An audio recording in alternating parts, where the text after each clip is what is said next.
첫 시간은 다 함께 수행하는 시간입니다. 수행에 대해서 하는 내 말을 단지 하나의 소리다라고 알아차림하십시오. 내 입에서 나오는 소리가 아니라 여러 번 귀에 들리는 소리로 알아차림하십시오. 편안히 앉으셔서 자기 자신에게 관심을 두십시오. 수행을 하는 가장 기본적인 마음의 자세는 자신에 대한 관심입니다. 바르게 관심 갖고 있다면 이미 바르게 수행하고 있는 것입니다. 자신에 대해서 생각만 해줘도 관심이 생깁니다. 자신이 무엇을 하고 있다라고 알아만 줘도 관심이 생깁니다.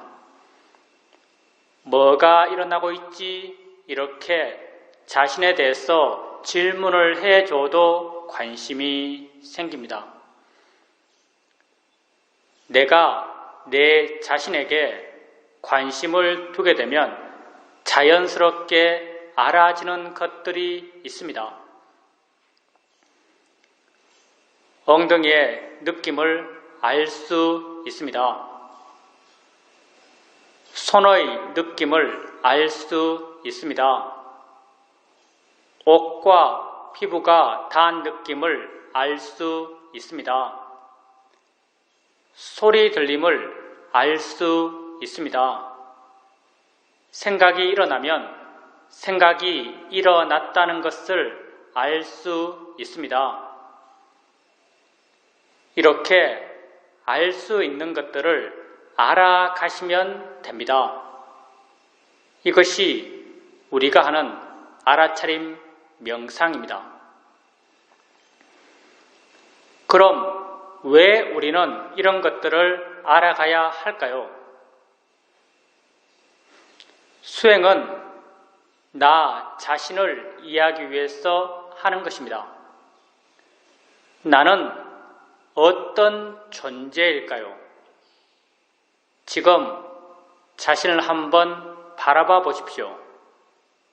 여러분은 어떤 존재입니까? 나는 과거에 있지 않고 미래에 있지 않고 지금 현재 여기에 있는 존재입니다. 나는 오직 여기 이 순간을 살아갈 뿐입니다. 이 순간 나의 삶이란 무엇일까요? 여러분은 지금 이 순간 무엇을 하면서 이 현재를 살아가고 계십니까? 나는 보면서, 들으면서, 느끼면서, 생각하면서 이 순간을 살아가고 있습니다. 그렇지만 보는 나, 듣는 나, 느끼는 나, 생각하는 내가 따로 있지 않습니다. 봄, 이 자체가 나의 삶입니다. 들음, 이 자체가 나의 존재입니다. 느낌의 진행, 이 자체가 내 삶의 진행입니다. 생각의 진행, 이 자체가 내 존재의 진행입니다. 나는 이 순간 일어나고 있는 6가지 감각기관, 눈, 코, 귀, 입, 몸, 마음에서의 알의 일어남의 존재입니다. 나는 지금 알아감으로 지금 살아간다라고 말할 수 있습니다. 나를 이해하기 위해서 이러한 알의 일어남, 존재의 진행을 알아가고 이해해 가야 합니다. 엉덩이에 느낌 있을 때 느낌 있다라고 아십시오. 느낌의 일어남이 곧 내 삶의 일어남입니다. 손에 느낌 있을 때 느낌 있다라고 아십시오. 손과 엉덩이란 것은 중요하지 않습니다. 왜냐하면 실제가 아니기 때문입니다. 불교에서 말해지는 모든 실제, 곧 법이라고 하는 것은 모두 다 알물 기준으로 정의된 것입니다. 나의 존재라고 하는 것이 이 순간 알의 진행이기 때문에 이러한 알의 진행에 진짜 있는 것, 실제 체험되는 것, 이걸 우린 실제, 법이라고 정의합니다. 지금 여러분에겐 손의 느낌이 있습니다. 한번 보십시오. 여러분이 실제로 아는 것은 손입니까? 아니면 느낌입니까? 여러분이 실제로 아는 것은 느낌입니다. 손은 느낌을 통해서 생각되어진 것입니다. 느낌이 실제이고 손을 관념이라고 합니다. 실제 있는 느낌을 아십시오. 무엇의 어떤 느낌이 되었든 단지 느낌 있다라고 아십시오.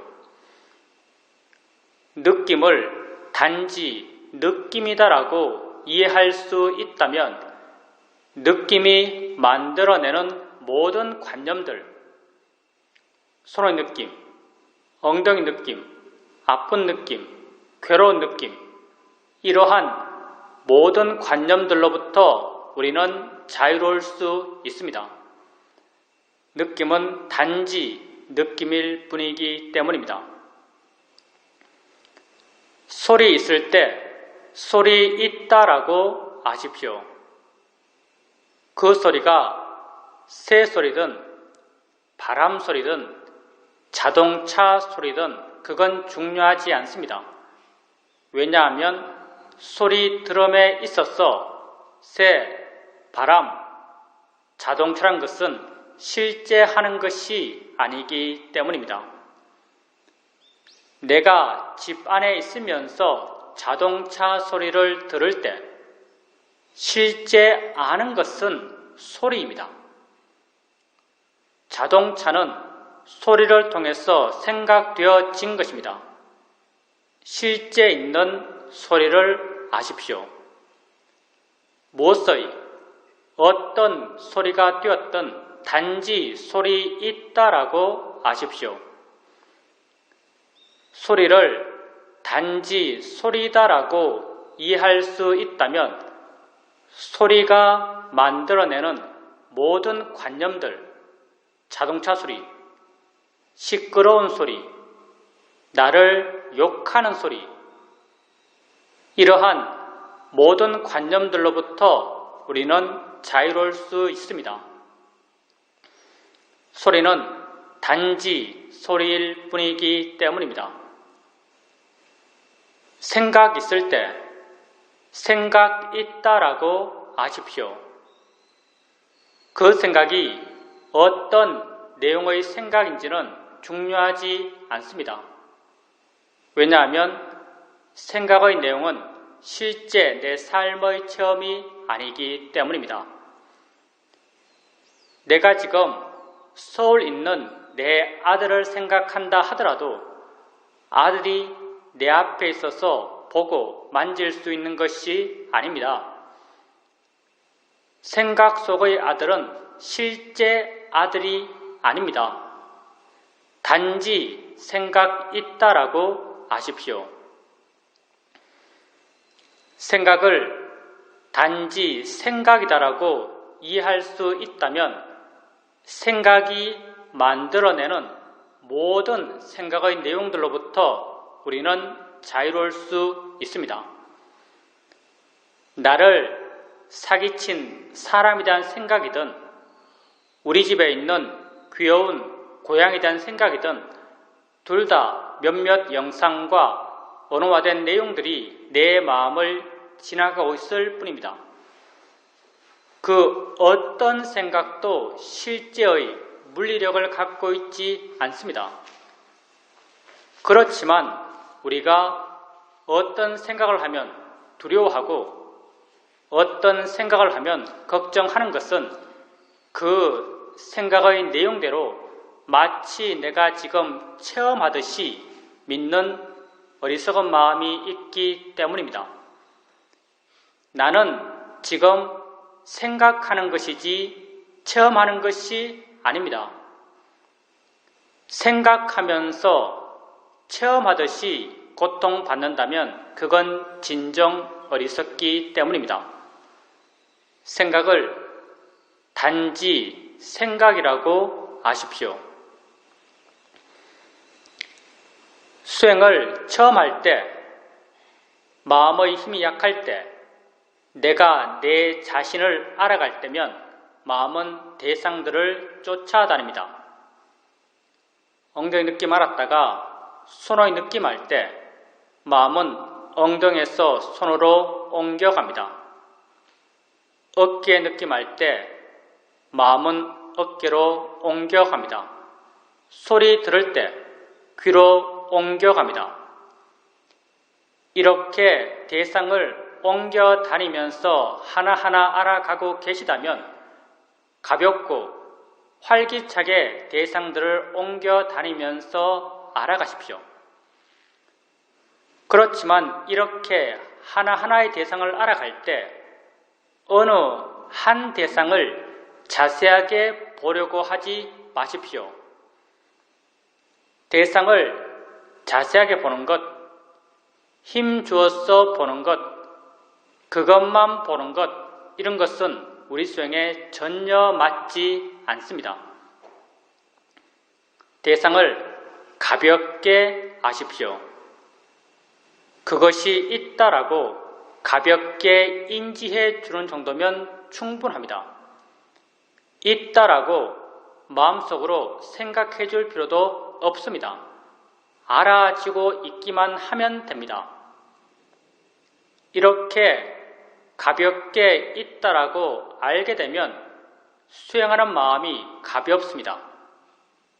다른 대상이 쉽게 드러납니다.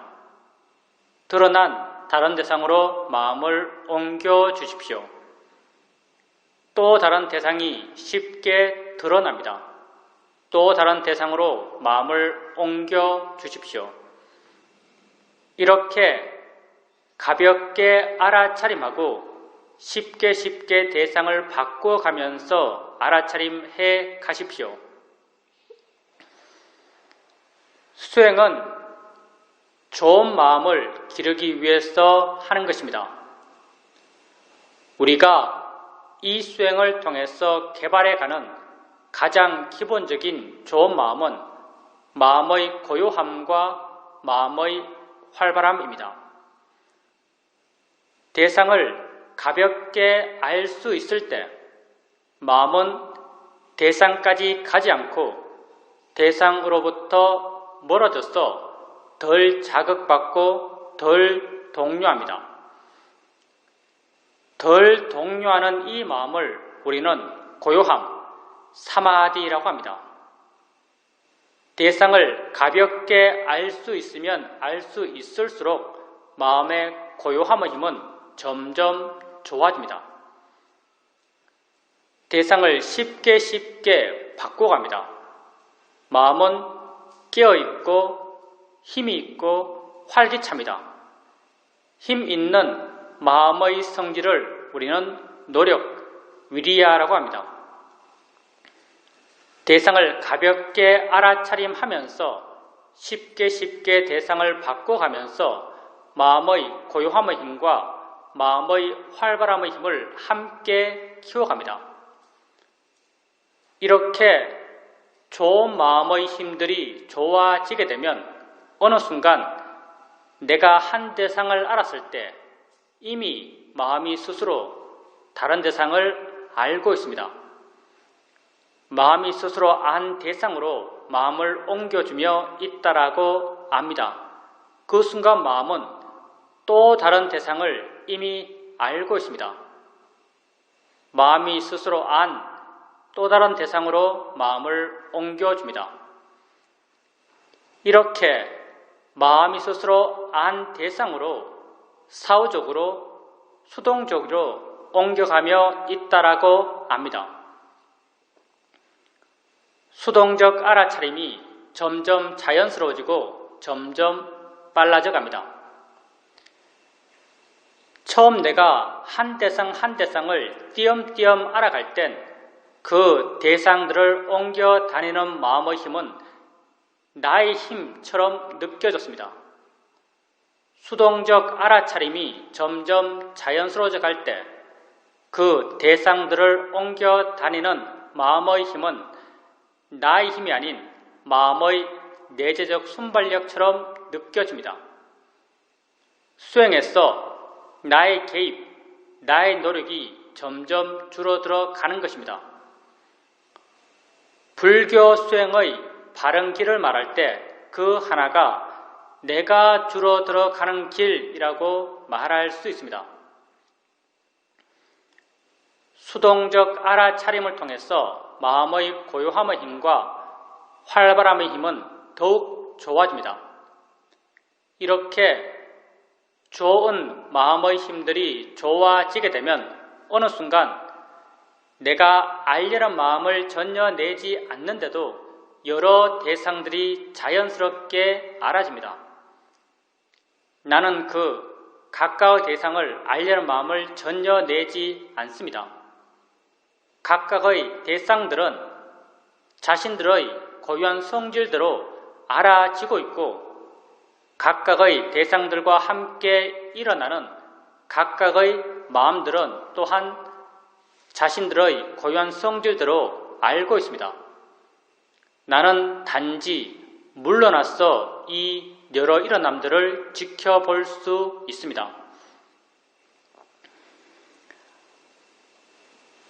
우리의 수행의 상태는 우리의 마음의 상태에 따라서 잘 된다라고 느껴지기도 하고 안 된다라고 느껴지기도 합니다.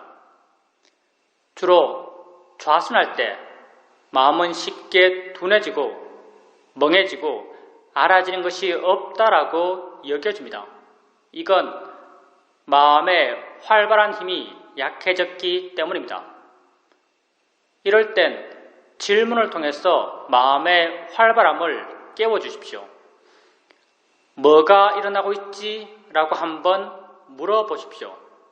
순간 마음이 좀 넓어진 듯 느껴지고 밝아진 듯 느껴지면서 알지 못했던 뭔가가 드러날 것입니다. 이렇게 드러나는 것을 알아가면서 알아차림해 가십시오. 이렇게 질문을 해도 마음이 깨어나지 않는다면 일어나서 걸으십시오. 자신에게 관심을 두고 보통의 속도로 걸어보십시오. 걸으면 몸이 활발해지고 몸이 활발해지면 마음 또한 활발해집니다. 걸을 때 마음이 활발하기 때문에 알 수 있는 것들이 쉽게 드러납니다. 이렇게 드러나는 알 수 있는 것들을 알아가면서 수행해 가십시오. 어떤 땐 마음이 스스로 아주 활발합니다. 이 대상, 저 대상을 활기차게 알아가고 있습니다. 이렇게 마음이 활기차게 대상들을 알아갈 때 가끔 한 번씩 알겠다는 생각을 멈춰 보십시오. 가만히 한번 있어 보십시오. 내가 알겠다는 생각을 멈춰도 알미 멈춰지지 않는다라는 것을 발견하실 것입니다. 내가 알려 하지 않아도 마음은 여전히 알고 있습니다. 왜 그럴까요? 원래 내가 알아왔던 것이 아니기 때문입니다. 원래 마음이 조건되어서 스스로 알아왔던 것이기 때문에 내가 알려 하지 않아도 알면 멈춰지질 않습니다. 내가 알려 하지 않아도 알아질 땐 하나의 대상만이 알아지는 것이 아니라 여러 대상들이 자연스럽게 알아집니다. 내가 알려 하지 않아도 여러 대상들이 자연스럽게 알아지는 것은 우리에게 너무나 자연스러운 상태입니다. 내가 아무 생각 없이 길거리를 걸어가고 있을 때 나는 몇 가지 소리를 들으면서 걷고 있을까요? 수많은 소리를 들으면서 걷고 있을 것입니다. 수많은 소리 그 각각이 자신들의 고유한 성질대로 들려지고 있고 수많은 소리들과 함께 일어나는 수많은 듣는 마음들 그 각각이 자신들의 고유한 성질대로 듣고 있습니다.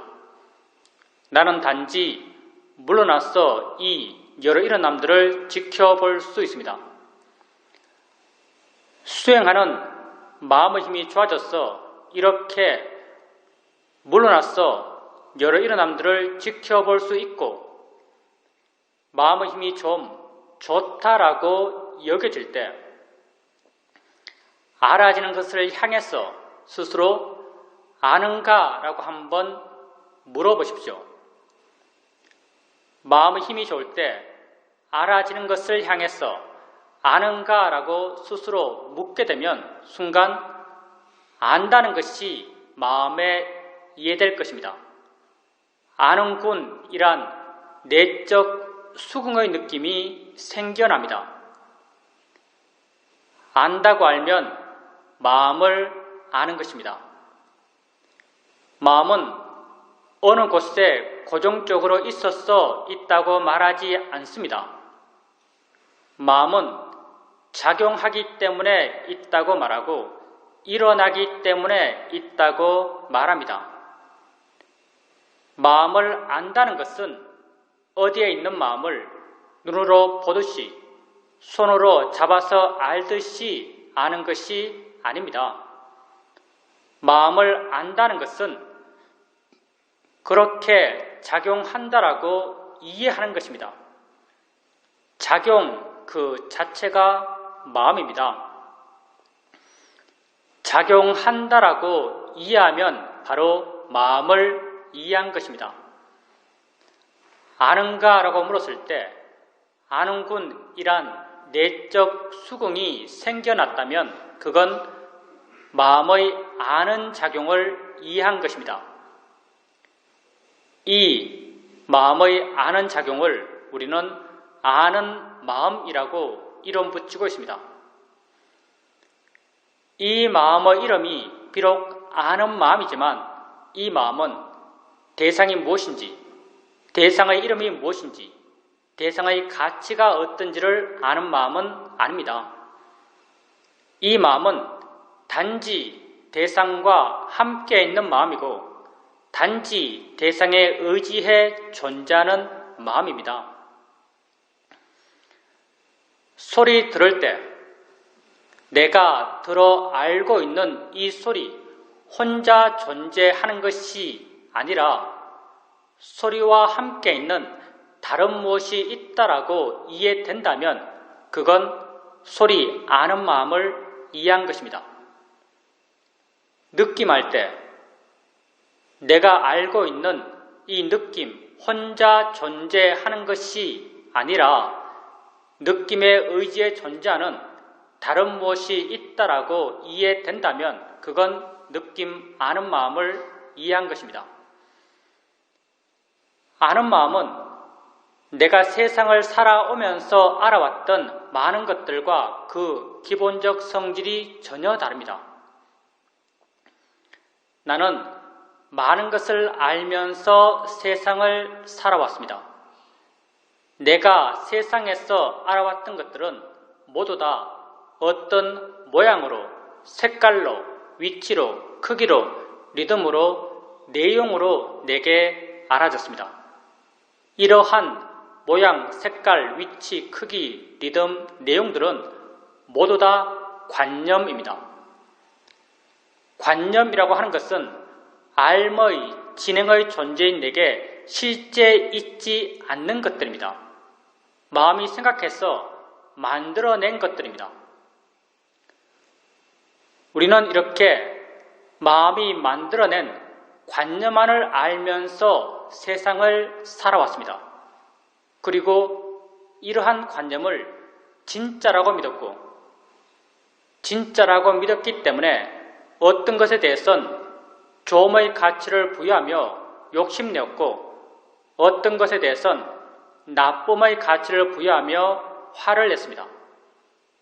이렇게 우리는 욕심과 화의 굴레 속에서 고통받아 왔습니다. 아는 마음은 관념이 아닙니다. 아는 마음은 내게 실제 있는 법입니다. 지금 여러분에겐 엉덩이에 느낌이 있습니다. 여러분은 어떻게 느낌 있다라고 말할 수 있을까요? 그 느낌을 알기 때문입니다. 느낌 아는 못이 분명 있습니다. 근데 이 느낌 아는 못은 어디에 있나요? 어떤 모양인가요? 어떤 색깔인가요? 얼마나 큰가요? 어떤 내용인가요? 우리는 말할 수 없습니다. 느낌을 안다는 그 성질과 작용은 분명하지만 그걸 관념적으로 묘사할 수 없습니다. 이런 걸 우린 파라마타, 실제, 법이라고 부릅니다. 아는 마음은 실제하는 법입니다. 존재의 진행의 내게 있어 실제, 진짜 있는 것들입니다. 아는 마음을 이해가면서 나는 실제하지 않는 관념을 대상으로 했던 수행에서 실제하는 법을 대상으로 한 수행으로 수행의 주제를 바꾸게 됩니다. 안다고 이해되면 자주자주 물으십시오. 아는가 묻고 안다는 걸 확인하고 아는가 묻고 안다는 걸 확인해 가십시오. 조금씩 마음 스스로가 어떻게 아는 마음을 알아차림해야 하는지, 어떻게 마음의 관심을 기울여야 하는지를 이해해 갈 것입니다. 그리고 나중에는 아는가라고 묻지 않더라도 안다는 것을 이해할 수 있습니다. 이렇게 되었을 때 아는 마음을 단절없이 이어지게 알아차림해 갈 수 있습니다. 아는 마음을 지속적으로 알아차림해 가게 되면 안다는 것에 대한 이해가 자연스럽게 저절로 생겨납니다. 안다는 것이 무엇인지, 일어난다는 것이 무엇인지, 작용한다는 것이 무엇인지에 대한 이해가 마음에 자연스럽게 저절로 생겨납니다. 이렇게 내게 진짜 있는 것에 대해서 생겨난 지혜를 우리는 통찰지라고 부릅니다. 통찰의 지혜는 내가 세상에서 뭔가를 이해할 때의 이의 일어남과 전혀 다른 패턴으로 생겨납니다.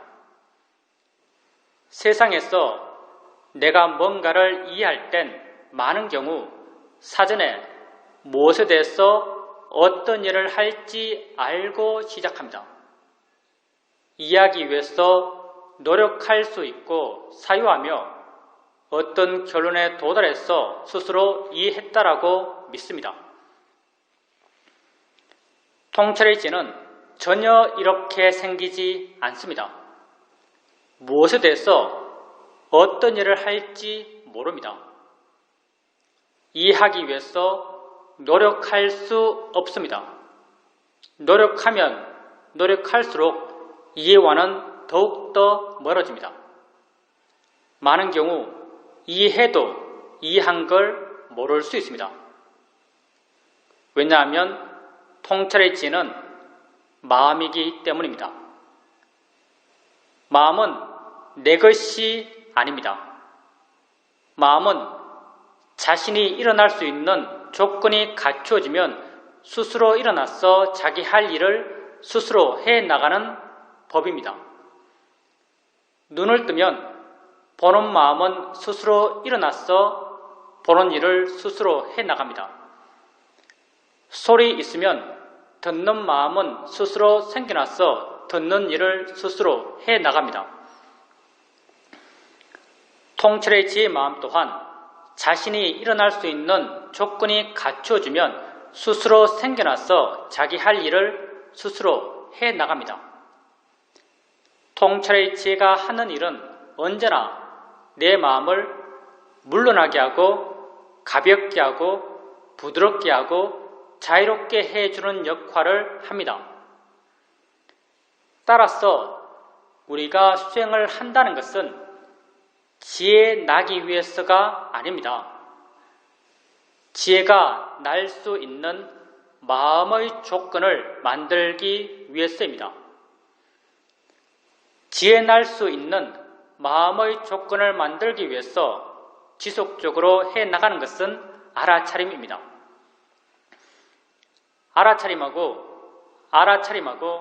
알아차림 해갑니다.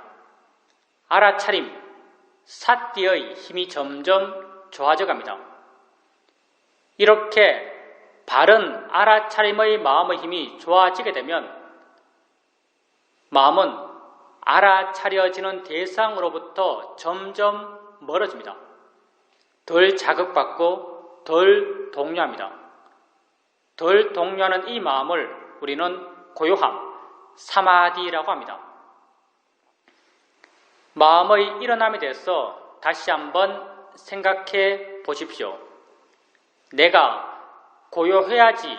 고요해야지라고 원했을 때 고요한 마음이 생겨날까요?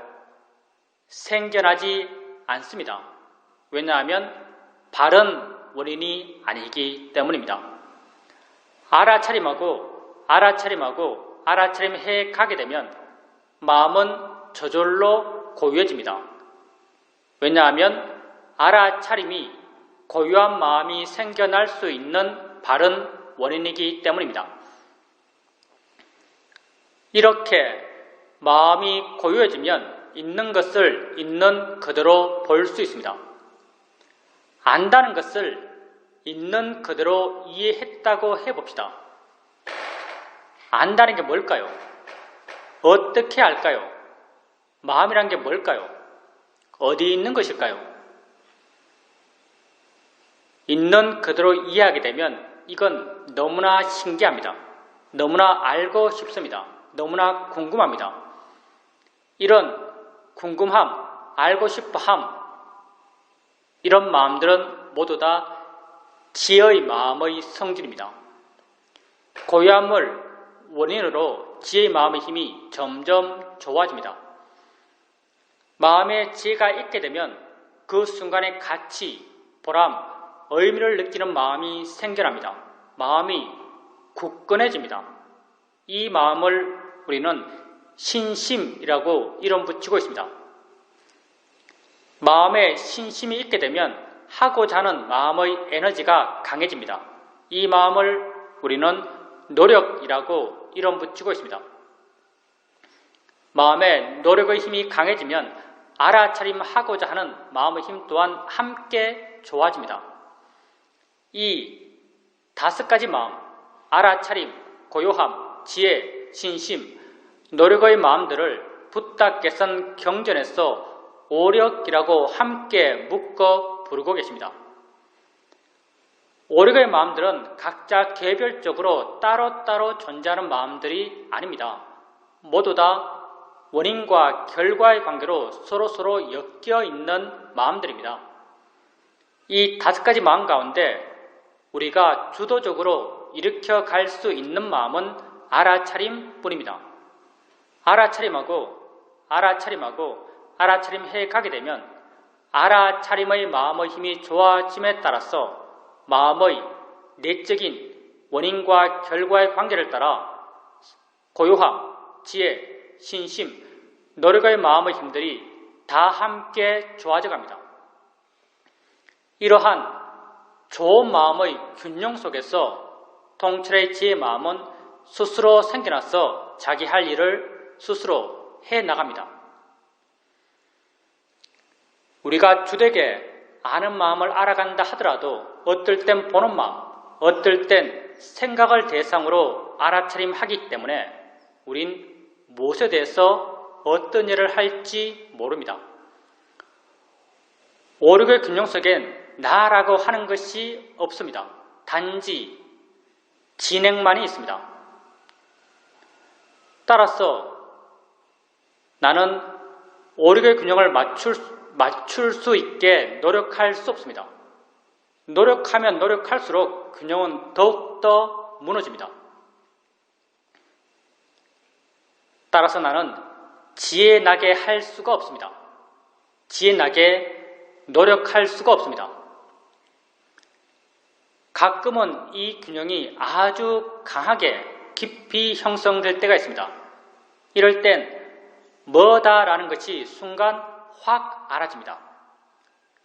이렇게 깊은 지혜가 날 땐 지혜 났다는 것, 무엇에 대해서 지혜 났다는 것, 어떤 내용으로 지혜 났다는 것, 그 지혜로 인해서 내 마음의 조건이 얼마나 좋아졌다는 것을 모두 다 알 수 있습니다.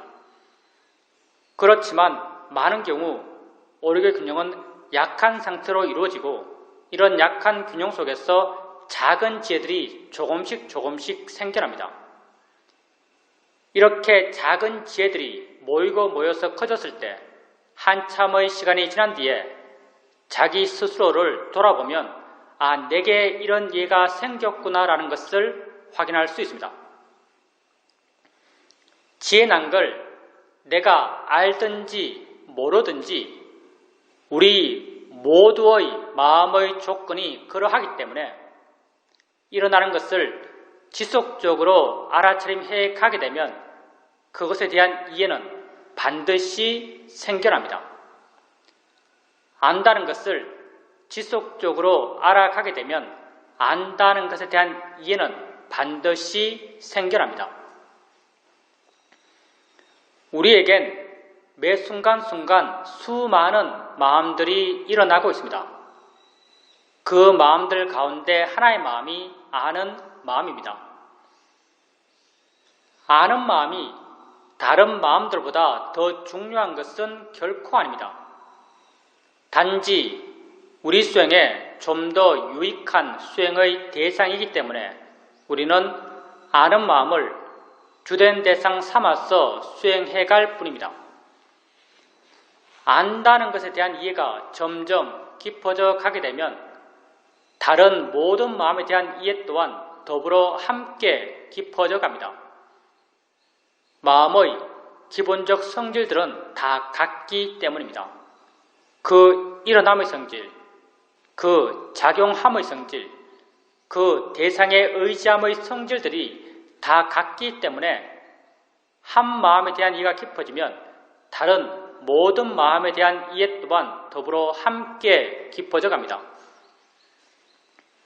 이렇게 마음에 대한 이해가 점점 깊어져 갑니다. 마음에 대한 이해가 깊어지면 마음이 저 홀로 존재하지 못한다는 걸 알 수 있습니다. 만약 마음이 저 홀로 존재한다면 그건 불변하는 나, 진화일 것입니다. 그렇지만 마음은 저 홀로 존재할 수 없습니다. 마음은 언제나 대상과 함께 있고 대상에 의지해서 존재합니다. 아는 마음은 알아지는 대상과 함께 알아지는 대상에 의지해서 존재합니다. 알아지는 대상이 있을 때 아는 마음 또한 존재하고 알아지는 대상이 없을 때 아는 마음 또한 존재할 수 없습니다. 붓다는 연기를 설명하실 때 이것이 있으므로 저것이 있고 이것이 없으면 저것 또한 없다라고 하시면서 연기를 설명하십니다. 아는 마음과 알아지는 대상의 관계는 바로 연기적 관계입니다. 안다는 것에 대한 이해가 점점 깊어져 가게 되면 자연스럽게 알아진다는 것에 대한 이해 또한 더불어 함께 깊어져 갑니다. 이 둘은 톱니의 양축처럼 연기라는 이름으로 함께 묶여 돌아가고 있습니다. 한쪽에 대한 이해가 깊어지면 다른 쪽에 대한 이해가 깊어지지 않을 수가 없습니다. 이렇게 아는 마음과 알아지는 대상, 그리고 이 둘의 함께 일어남에 대한 이해가 자연스럽게 저절로 깊어져 갑니다.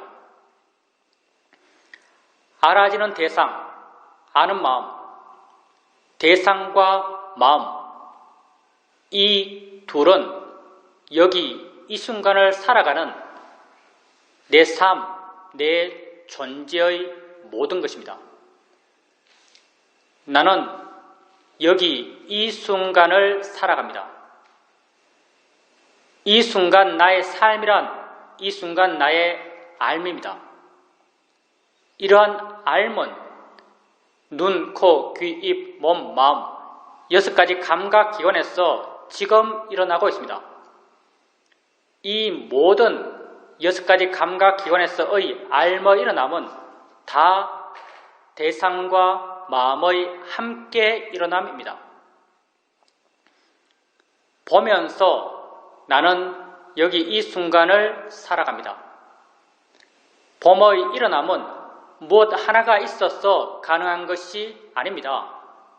보여지는 대상이 있고 보는 마음이 있어서 이 둘이 서로 어울려 연기적으로 함께 일어나며 봄이 가능합니다. 대상과 마음의 함께 일어남입니다. 들으면서 나는 여기 이 순간을 살아갑니다. 들음의 일어남 또한 무엇 하나가 있어서 가능한 것이 아닙니다. 들려지는 소리가 있고 듣는 마음이 있어서 이 둘이 어울려 연기적으로 함께 일어나며 들음이 가능합니다. 대상과 마음의 함께 일어남입니다. 6가지 감각기관에서의 모든 삶의 일어남은 다 대상과 마음의 함께 일어남입니다. 이 모든 대상과 마음의 함께 일어남은 아는 마음과 알아지는 대상의 함께 일어남과 같은 연기 구조입니다.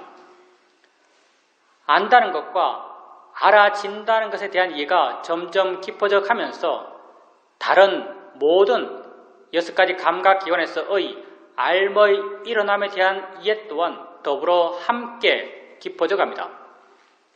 이렇게 나는 6가지 감각기관에서의 삶의 일어남으로 현재를 살아가는 나 자신에 대한 이해를 점점 더 깊이 해 나가게 됩니다.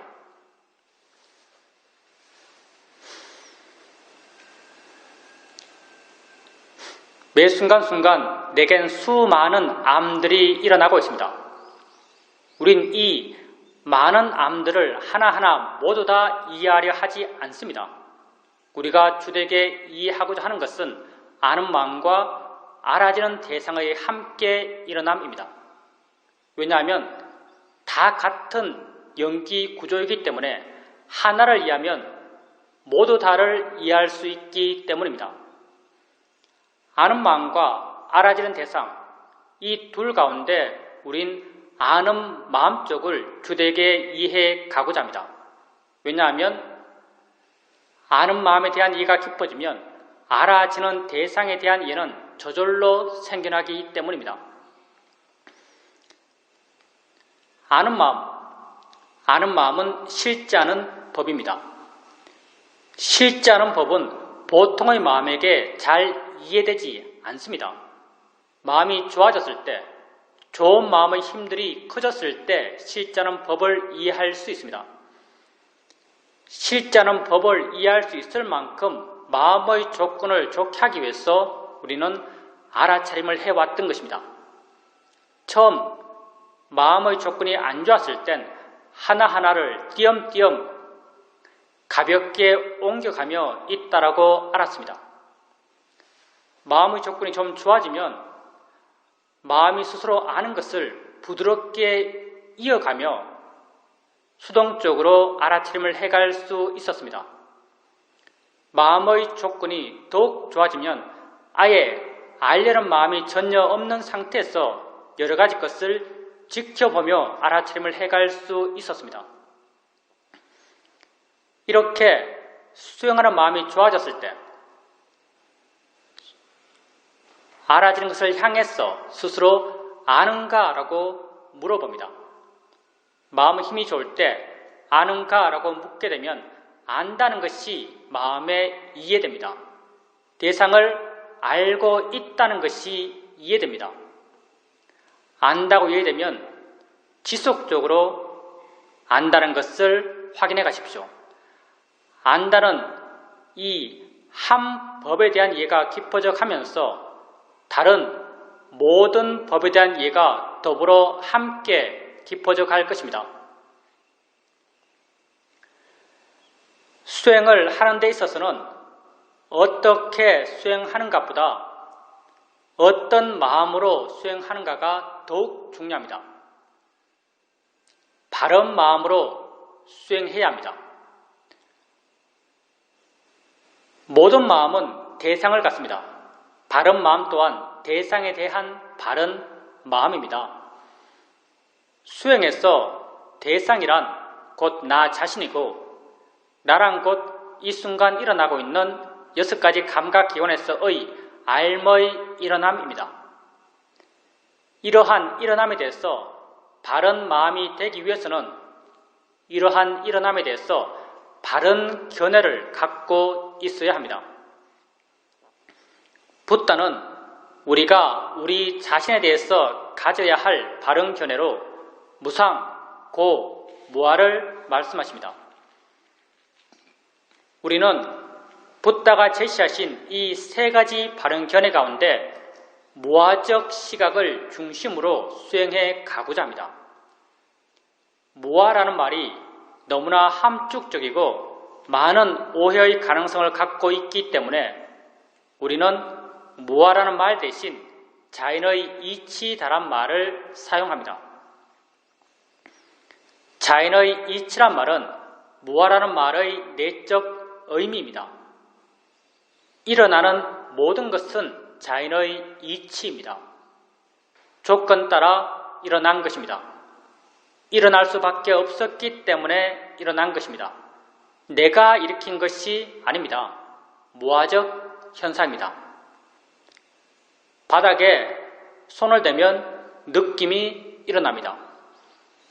느끼지 않겠다 하면 느끼지 않을 수 있을까요? 우리는 느끼지 않을 수가 없습니다. 누가 느낄까요? 느끼는 마음이 느낍니다. 닿기 전에 느끼는 마음이 있었을까요? 닿기 전에 느끼는 마음은 없었습니다. 닿는 순간 그 다음을 조건으로 느끼는 마음은 스스로 생겨납니다. 생겨나서 자신의 조건 따라 느끼는 작용을 스스로 해나갑니다. 나는 이러한 느낌의 일어남과 느낌의 진행을 막을 수가 없습니다. 느낌의 일어남은 자연의 이치로 일어난 것입니다. 느낌을 알아갈 때 자연의 이치다란 바른 견해가 수행하는 마음에 있어야 합니다. 눈을 뜨면 봅니다. 보지 않을 수가 없습니다. 소리 있으면 듣습니다. 내가 정말 듣기 싫은 소리도 우리는 들어야 합니다. 왜 그럴까요? 내가 듣는 것이 아니기 때문입니다. 마음이 조건되어서 스스로 듣는 것이기 때문에 나는 듣기 싫은 소리도 들어야 합니다. 자연의 이치로 일어난 것입니다. 코에 냄새 나는 것 가까이 오면 냄새 납니다. 입에 맛 나는 것 넣으면 맛이 납니다. 모를 수가 없습니다. 생각할 것이 있으면 마음은 생각합니다. 생각은 내가 하는 것일까요? 하기 싫으면 안 할 수 있을까요? 우리는 살아오면서 이런 경우를 만납니다. 어떤 사람에게 아주 강하게 화가 났습니다. 돌아서서 홀로 되었는데도 여전히 그 사람 생각하며 화내며 괴로워하고 있습니다. 이런 자신을 보면서 우린 종종 이런 판단을 합니다.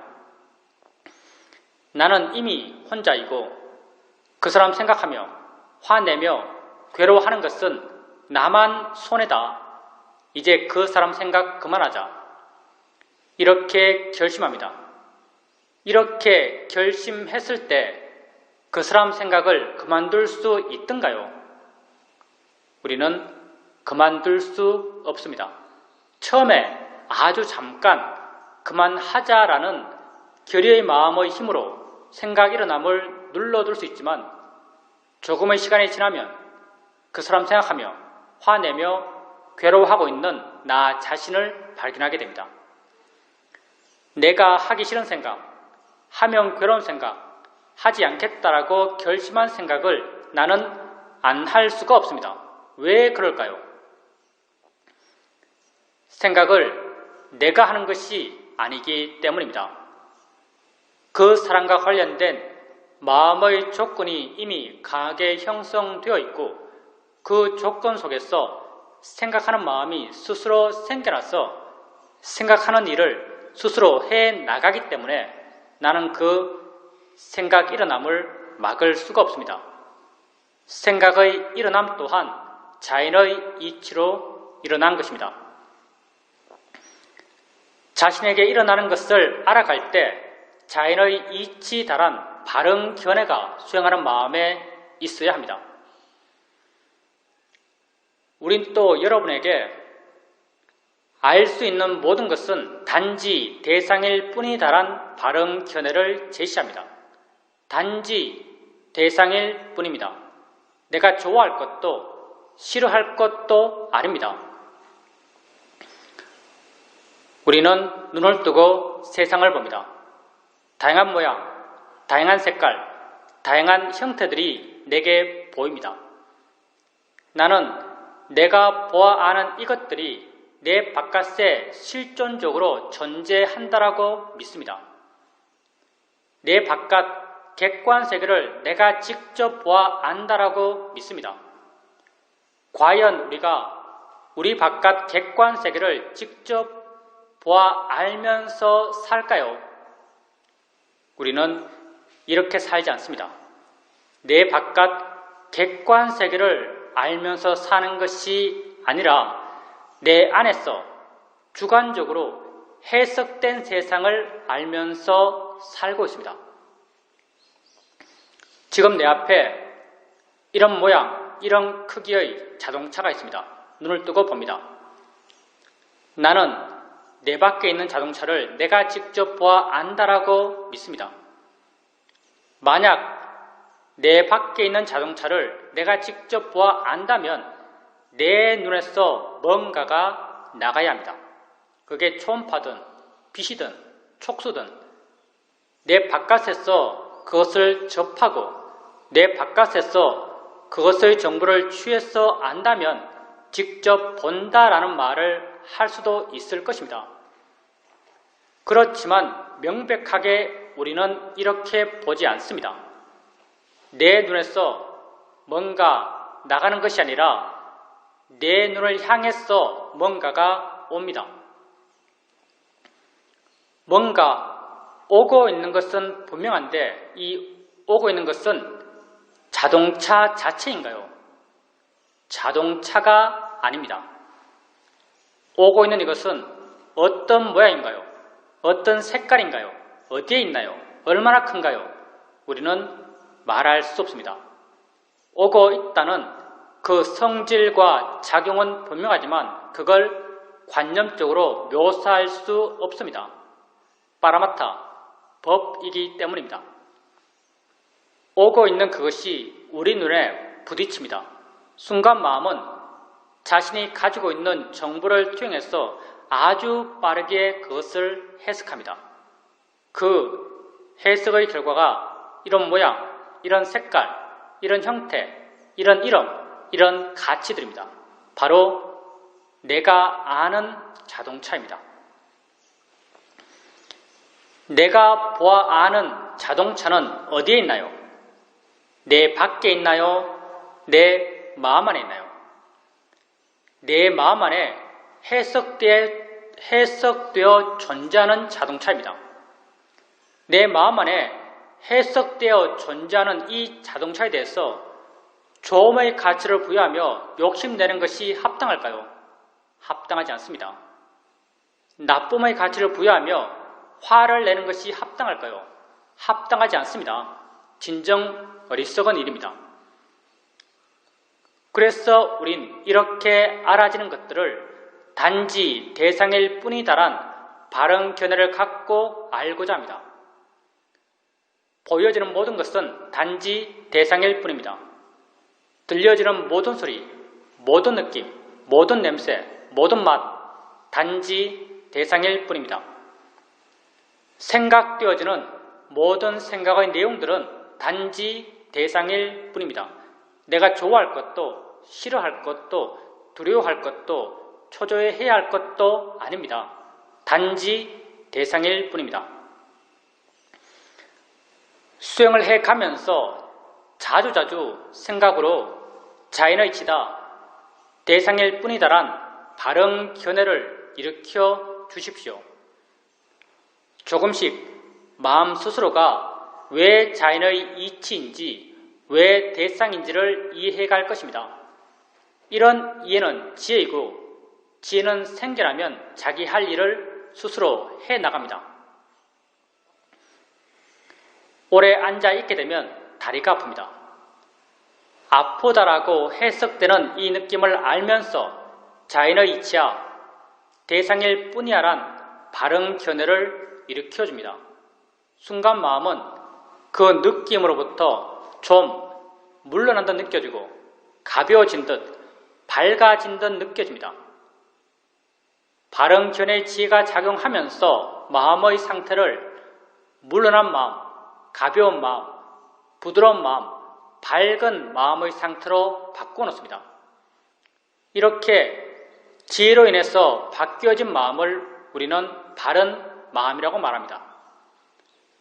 마음이 바르게 되었을 때 바르게 알아차림할 수 있고 바른 이해가 생겨날 수 있습니다. 항상 수행하는 마음에 바른 견해가 있도록 하십시오. 누가 우리에게 이 수행에서 가장 중요한 한 가지는 무엇입니까? 라고 묻는다면 우리는 언제나 한결같이 가장 중요한 한 가지는 바른 견해다라고 말합니다. 바른 견해가 있을 때 수행하는 것이고 바른 견해가 없을 때 수행하지 않는 것입니다. 항상 자기 자신에게 관심을 두십시오. 내 밖의 세상 속에 내가 사는 것이 아닙니다. 나는 내 안에서 주관적으로 해석된 세상 속에서 살고 있습니다. 내가 곧 내가 아는 세상입니다. 나 이외에 무엇에 관심 두겠습니까? 자신에게 관심을 두십시오. 나는 이 순간 일어나고 있는 6가지 감각기관에서의 알의 일어남의 존재입니다. 자인의 이치다, 대상일 뿐이다란 바른 견해를 일으켜주면서 이러한 일어남들을 알아가십시오. 알아차림의 마음의 힘이 좋아지면서 그것과 원인과 결과의 관계에 있는 다른 좋은 마음의 힘들이 다 함께 좋아져 갈 것입니다. 이러한 좋은 마음의 균형 속에서 그러한 일어남에 대한 이해가 마음에 자연스럽게 생겨납니다. 이해는 생겨나면 나를 자유롭게 합니다. 봄에 대한 이해는 보여지는 것으로부터 나를 자유롭게 합니다. 들음에 대한 이해는 들려지는 것으로부터 나를 자유롭게 합니다. 생각에 대한 이해는 생각되어지는 것으로부터 나를 자유롭게 합니다. 지혜가 여러분을 자유롭게 해갈 것입니다. 자신에게 관심을 갖고 바른 견해를 일으켜주면서 자신에게 일어나는 것들을 알아가십시오.